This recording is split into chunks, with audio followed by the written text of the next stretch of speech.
in. And you can even use two hands. Now we're going to bring the person straight down to our bodies. So we're not going to turn them out like this and lose them. We're going to go straight into our bodies. Because when they're straight in, you can really control them and hold them. So there's the lock here. Also notice that I'm using my shoulder and ear to hold his wrist. So we got him up here too. There's a grip here. And then this I need to turn so that I can get the straight lock to pull him in. And if you want to, you can knee here, sure. But the ultimate lock is this, because we're going to finish with a takedown and hold him this way and keep him locked. All right. Can you show 6? Sure. So in 6, whatever sleeve you didn't, or whatever collar you didn't grab, you grab the opposite one.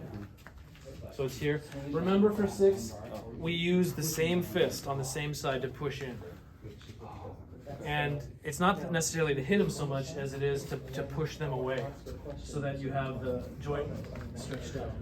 Pass in, and as you pass under, hit on the other side, and then this same hand is going to go, and you just have to feel it. You're just going to find a lock here. This is a repeat of Bok Soo number 1 that you did at white belt.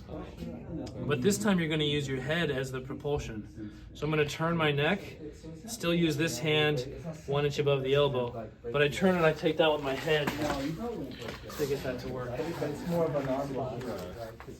So on 6, here. So on 6 it's the passing under and you use your head. That would be 6. Can you show 7? 7 is there. So 7 is the give me your lunch money, tough guy grip. Remember that this must be done in 2 parts. I have to use, first of all, I put both thumbs on the back of his hand. And maybe even I wrap it up in the cloth. So I even use the fabric so that it's really trapped in the fabric. My thumb is on the back there. First thing you must do is turn his hand as far as it will go with your hand strength alone. That's this far. So you feel I'm at the limits, right? And then, only then, do I step with my right leg, but I step with the purpose of adding more pressure to my thumb here. So I connect mechanically my thumb to my right foot, so that as I step with my right, it adds to this thumb.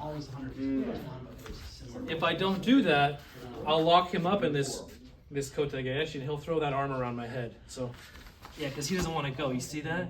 So the trick is that I have to have him far enough along that he's too far away to get his hand over me. And I do that by twisting this all the way until it's at its limit. And keeping it firm, I add the step with my right, and that keeps him from being able to put that on top of in time before he goes down. And then once he's down, you're going to step over and slide this foot to bring his arm against his body so that he doesn't interfere.